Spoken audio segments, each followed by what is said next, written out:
이는 한 아기가 우리에게 낳고 한 아들을 우리에게 주신 바 되었는데 그의 어깨에는 정사를 메었고 그의 이름은 기묘자라 모사라 전능하신 하나님이라 영존하시는 아버지라 평강의 왕이라 할 것임이라. 그 정사와 평강의 더함이 무궁하며 또 다윗의 왕자와 그의 나라에 군림하여 그 나라를 굳게 세우고 지금 이후로 영원히 정의와 공의로 그것을 보존하실 것이라.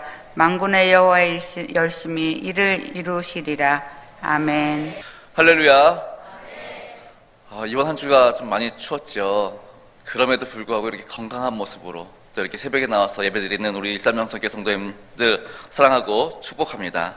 하시는 모든 일들이 하나님의 은혜 가운데, 보호하신 가운데, 인도하신 가운데 거하기를 소망합니다.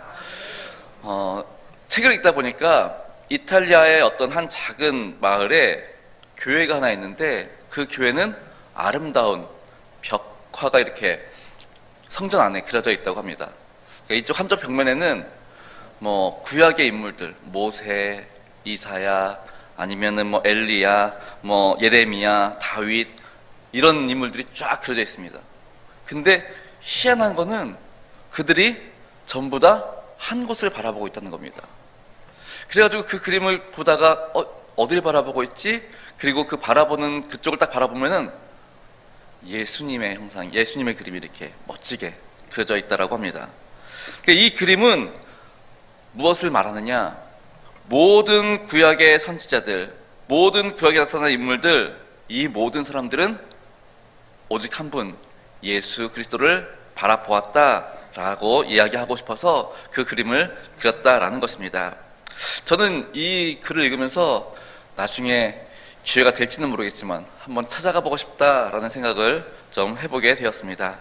우리 사랑하는 성도 여러분, 이 세계를 통치하고 모든 사람을 다스릴 수 있는 권세를 가지신 예수 그리스도, 그분이 아기로 이 땅에 오셨습니다.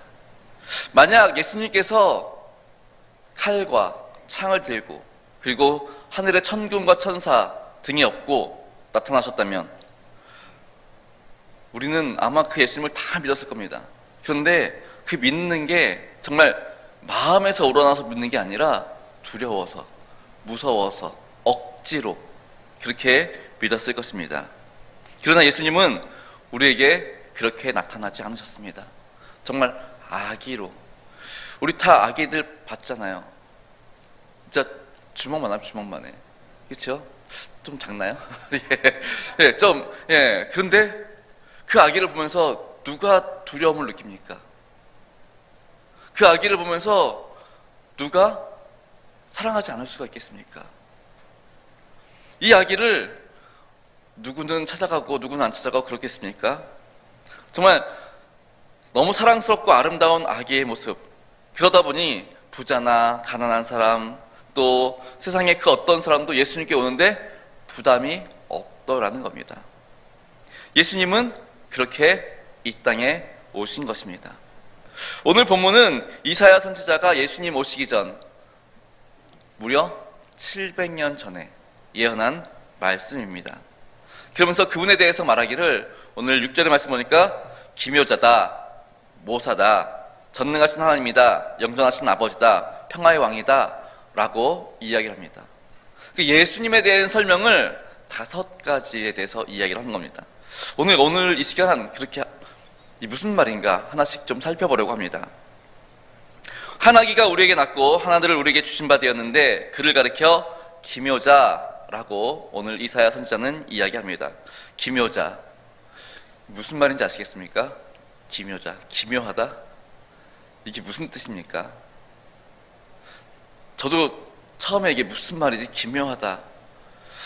그래가지고 좀 더 쉽게 좀 설명되어 있는 게 없을까 뒤져보다가 영어 성경 봤더니 아주 간단합니다. 원더풀. 뭐예요? 놀랍다. 놀랍다. 지금 이사야 선지자는 그 예수님의 탄생, 그 예수님의 오심, 그분은 놀라운 분이야. 지금 그렇게 설명하고 있는 것입니다. 우리 예수님의 정체에 대해서 그분은 놀라운 분이셔.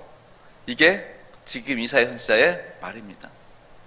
우리가 예수님의 삶을 돌아볼 때 우리 역시 이사야 선지자의 말밖에 할 수 없습니다. 그분은 놀라우신 분이셔.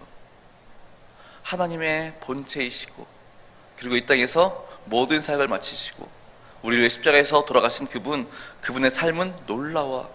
그분의 오심도 놀라워. 그리고 그분이 부활하신 사건도 놀랍고, 다시 오신다고 약속하신 그 약속도 놀랍고, 그리고 우리와 늘 함께 하신다는 그 사실도 놀랍고, 그래서 예수님의 이름을 한마디로 말하면 놀랍다라는 것입니다.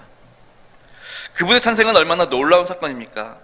성령님을 통해서 동정녀 마리아의 몸에서 잉태하신 그분의 생애는 또 얼마나 놀라운 생애입니까?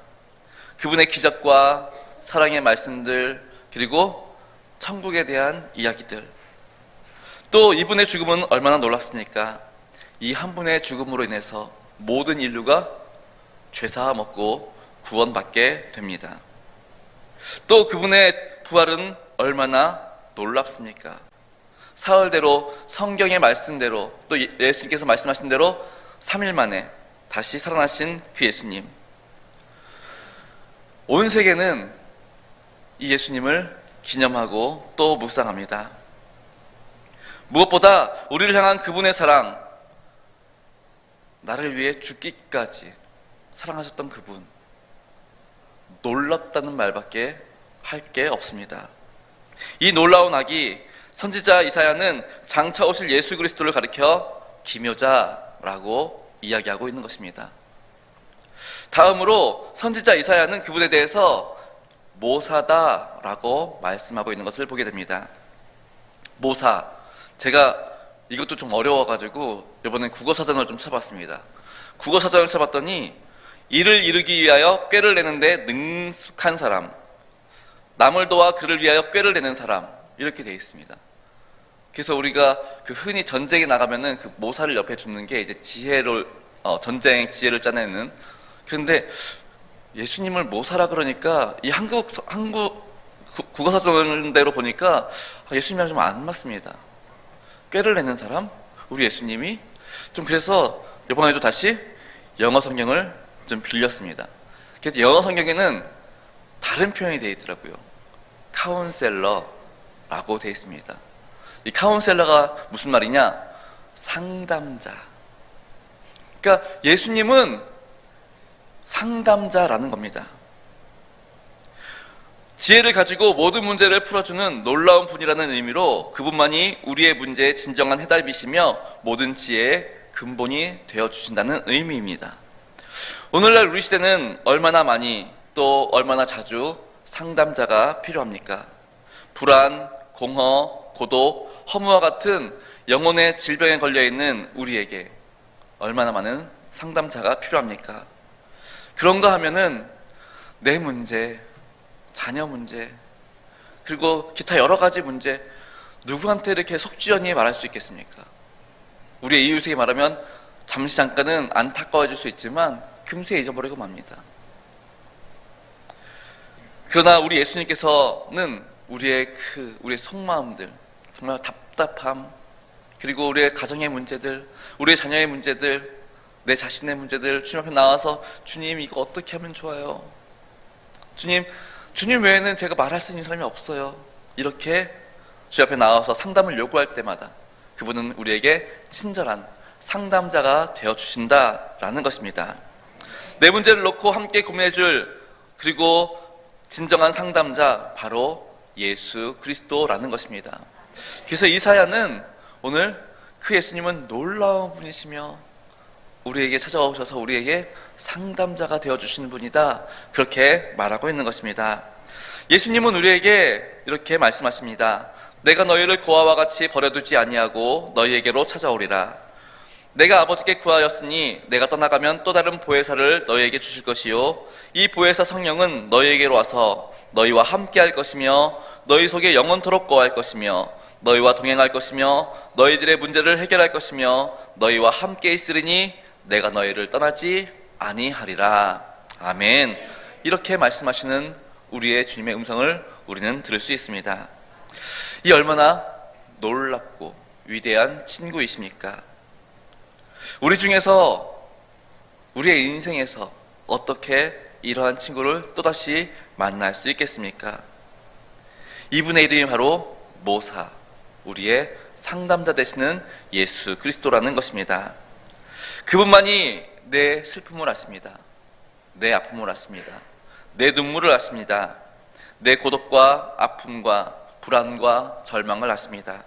그리고 우리를 찾아오셔서 우리와 함께 하시며 우리를 안아주시며 우리를 위로해 주시는 분, 그분이 바로 예수 그리스도라는 것입니다.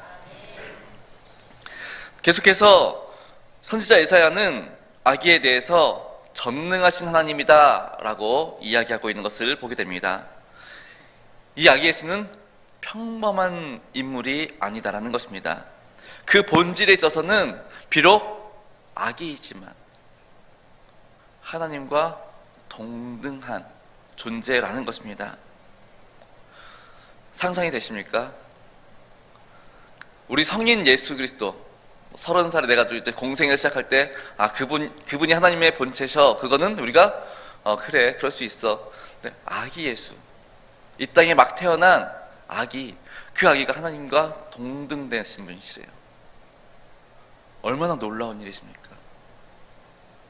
그분이 바로 예수님이라는 겁니다. 아까 전에도 말씀드렸지만 이분이 정말 군대를 이끌고 왔다면, 하늘의 군대를 이끌고 왔다면 우리는 믿긴 믿을 겁니다. 근데 사랑으로가 아니라, 감사함으로가 아니라 두렵고 떨림으로 믿게 될 것입니다. 그럼에도 불구하고 우리 예수님은 아기 예수로 오셔서 온전히 우리에게 사랑을 나누시고 베푸시고 우리를 섬겨주셨습니다. 그래서 그 예수님을, 그 아기 예수, 누가 그를 두려워하겠습니까? 가난한 자나 또는 연약한 자나 건강한 자나 부자나 또 지성인도 무식한 사람도 또 몸이 불편한 장애인도 그 아기 예수를 만나러 오는데 전혀 불편함이 없다라는 것입니다. 아기로 오셔서 나사렛 땅에서 조용히 자라신 그분, 정말 아무것도 가지고 오지 않으셨던 그분이시지만 오늘날 이 세계는 그분 예수 그리스도로 인해서 열광하고 있습니다. 그분은 이 땅에서 단 한 권의 책도 쓰지 않으셨습니다. 그럼에도 불구하고 전 세계 도서관들의 책들의 절반은 예수 그리스도에 관한 이야기로 가득하더라는 것입니다. 또한 이 세계의 가장 위대한 음악, 영화, 시, 이 또한 절반 이상이 예수 그리스도와 관련된 것들이라고 합니다. 세계의 수많은 예수 그리스도를 믿는 이들, 예수 그리스도를 따르는 이들이 가득하더라는 것입니다. 그래서 전 세계는 그분을 예배하는 성전으로 가득 차 있는 것들을 보게 됩니다. 우리 예수님은 전능하신 하나님이십니다. 그분은 살아계신 하나님의 아들이요, 우리의 희망이요, 우리의 해답이 되십니다. 그 예수님이 이 땅에 오셨을 때 이 세상은 반으로 나뉘어졌습니다. 그래서 우리는 BC, AD, 기원전, 기원후, 예수님 오시기 전 세계, 예수님 오신 후의 세계로 나누는 것을 볼 수 있습니다. 다음으로 이 이야기에 대해서 이사야는 영존하시는 아버지라고 말을 합니다. 이야기가 바로 아까 전에는 전능하신 하나님 본체라고 얘기했는데 바로 이야기야말로 바로 하나님 자체이다라는 겁니다. 하나님 아버지라는 것입니다. 그래서 하나님 아버지가 우리에게 오셨다라는 겁니다. 우리 이제 권사님들이나 장로님들 또 집사님들, 이렇게 안수 집사님들이나 여러 성도님들이 기도할 때 또는 표현할 때 우리 하나님에 대해서 하나님이라고 이렇게 표현하고 기도하시는 분들하고 또 하나님 아버지 또는 아버지 하나님 이렇게 표현하는 거하고 뉘앙스가 좀 다른 거 아십니까? 그러니까 우리가 하나님을 향해서 하나님 감사합니다 이렇게 고백하는 것과 나의 아버지 되신 하나님 감사합니다, 이 두 가지 표현이, 하나님이라는 단순한 표현은 좀 애정이 좀 덜한, 그렇죠? 단순히 하나님이기 때문에, 위대하신 분이시기 때문에, 찬양 받으실 만한 분이기 때문에 그 두려움이 좀 있다고 한다면, 아버지 하나님이라는 표현은 하나님, 나의 아버지 되심을 감사합니다. 나는 정말 아무것도 없지만 나를 위해서 이 땅에 예수 그리스도를 보내주시고 그분의 피값으로 나를 자녀 삼아주신 그 하나님 사랑합니다. 그러한 고백이 들어있다는 것입니다. 그래서 오늘 그 하나님께서, 그 예수님께서 우리 가운데 오셨음을 우리는 이사야 선지자는 이야기하고 있습니다. 사랑하는 우리 일산명성교회 성도 여러분, 언제나 하나님을 아버지로 모시고 살아갈 수 있기를 바랍니다. 그분은 오늘도 주무시지도 않고요, 졸지도 아니하시고 우리를 살펴주시는 분이십니다. 마지막으로 이사야는 이 아기에 대해서 평강의 왕이다 라고 이야기하고 있는 것을 보게 됩니다. 세상은 점점 더 악으로 달려가고 있는 것을 보게 됩니다. 지금 러시아 우크라이나 전쟁, 그 다음에 이스라엘과 하마스 전쟁, 그리고 또 여기저기서 일촉즉발의 위기 가운데 있는 나라들이 있는 것을 보게 됩니다. 아마 예수님이 다시 오실 그때까지 이러한 전쟁과 기근과 괴로움은 계속될 수도 있을 것입니다. 그리고 그 가운데 눈물과 탄식과 아픔, 죽음이 계속되어질 것입니다. 그러나 평화의 왕이신 예수 그리스도를 영접하고 하나님 앞에 기뻐하심을 입은 사람들 중에는 평화가 있을 것입니다. 그래서 그분은 우리 예수님은 오늘 우리에게 이렇게 말씀하십니다. 평안을 너희에게 끼치노니 곧 나의 평안을 너희에게 주노라. 내가 너희에게 주는 것은 세상이 주는 것과 같지 아니하리라. 너희는 마음에 근심하지도 말고 두려워하지도 말라. 아멘. 우리 예수님은 오늘도 우리에게 말씀하시기를 평화를 너희에게 줄게, 그렇게 말씀하시더라는 겁니다. 그러면서 하시는 말씀이 내가 평화를 줄 테니 더 이상 근심하지 마, 두려워하지 마, 그렇게 말씀해 주시는 분이십니다. 세상은 요란하지만 그럼에도 불구하고 우리의 마음에는 평안이 있습니다. 지금 해외에서는 여전히, 그러니까 지금 러시아와 우크라이나의 전쟁, 그 다음에 이스라엘 하마스 전쟁, 그리고 나서 사람들이, 그러니까 우리나라를 빼고 이제 다른 나라 사람들이 주목하는 데가 우리나라라고 합니다. 왜냐하면 저희는 전쟁이 끝난 게 아니라 휴전 상태이기 때문에 언제 어떻게 또 전쟁이 일어날지 모르는 상황. 그럼에도 불구하고 북한이 만약에 이렇게 내려오면은 제일 먼저 여기 계신 분들 그렇죠? 얼마나 가깝습니까? 북한과 일산과. 그럼에도 불구하고 불안해하신 분 없으시잖아요. 왜요? 우리 주님이 우리 가운데 평화를 주시기 때문인 줄 믿습니다.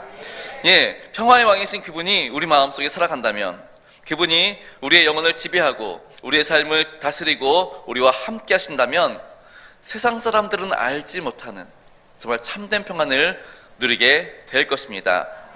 우리 사랑하는 성도 여러분, 세상을 살아가는 동안 많은 어려움도 있고 아픔도 있고 괴로움도 있고 절망과 탄식 가운데 있게 될 수도 있을 것입니다. 그러나 오늘 이사야 선지자가 말씀하신 예언한 그 아기, 그 예수 그리스도를 영접함으로 우리는 말할 수 없는 행복, 말할 수 없는 평안 가운데 거하게 될 줄 믿습니다.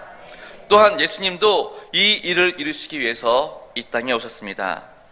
이 대림절을 지내면서 다시 한번 예수님을 묵상할 때 놀라우신 그분, 놀라운 그 이름, 우리를 상담해 주시기 위해서 우리와 함께 하시면서 우리의 아픔을, 우리의 슬픔을 위로해 주시기 위해서 오신 그분, 전능하신 하나님이심에도 불구하고 아기 예수로 오신 그분, 그리고 나의 아버지 되신 그분, 그리고 우리에게 참된 평안을 주시기 위해서, 정말 우리 가운데 두려움을 몰아내 주시기 위해서 오신 그분, 그분을 더욱더 묵상하며 그분을 더욱더 가까이 하며 그분을 찬양하며 나가실 수 있는 저와 성도님들 되시기를 간절히 축원합니다.